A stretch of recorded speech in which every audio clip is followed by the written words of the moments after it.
বাড়ির বাইরে যেতে হয়। চেঙ্গু থেকে এখনো আসলো না। চেঙ্গুকে একটু দেখে আসি কোথায় গিয়ে আড্ডা মারছে কার সাথে।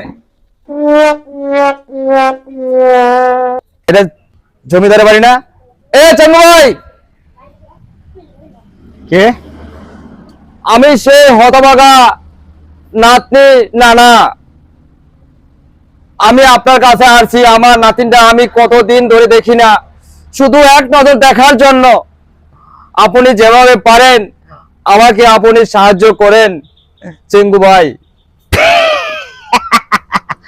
বুখার মতন কথা বলে, নাতি যে দেখো আসছো, সে জমিদার বাবু বাবু হলে বাড়িতে আছে, কিন্তু এই দেওয়ালের হলো কিন্তু কান আছে। কথাটা একটু কানে কানে বলা যায় না? खत्म, बाय बाय, टाटा। আমি এক হবাগা মানুষ, আমার কাছে তুমি কি চাও? আমি কথাটা মানে হলো, যে বেতন আমাকে দেয় সে বেতন দিয়ে আমাকে সংসার চলে না।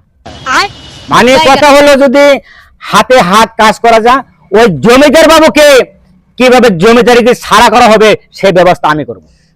আমি তোমাকে তোমার যা প্রয়োজন আমি তোমাকে তাই দেব। তাও তুমি আমার নাতিনটাকে এই জমিদারের হাত থেকে উদ্ধার করে দাও। আমাকে কিছু টাকার প্রয়োজন। কত টাকা? দেখো কত টাকা আছে সেখানে। এই সব টাকা দিয়ে এত বড় কাজ করা চলবে না। তুমি টাকার অঙ্ক আরো কমছে কম আরো বাড়াই দিতে হবে। আরো দিব, তুমি যা চাও আমি আরো অনেক কিছু দেব। তুমি আমার তাও নাতিটাকে উদ্ধার করে দাও।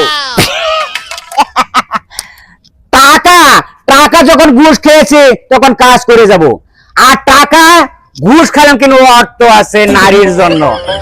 পেটে ভাতে কাজ করা চলে না। জমিদার বাবু কি বাড়িতে আছে না বাহিরে গেছে? বাবু,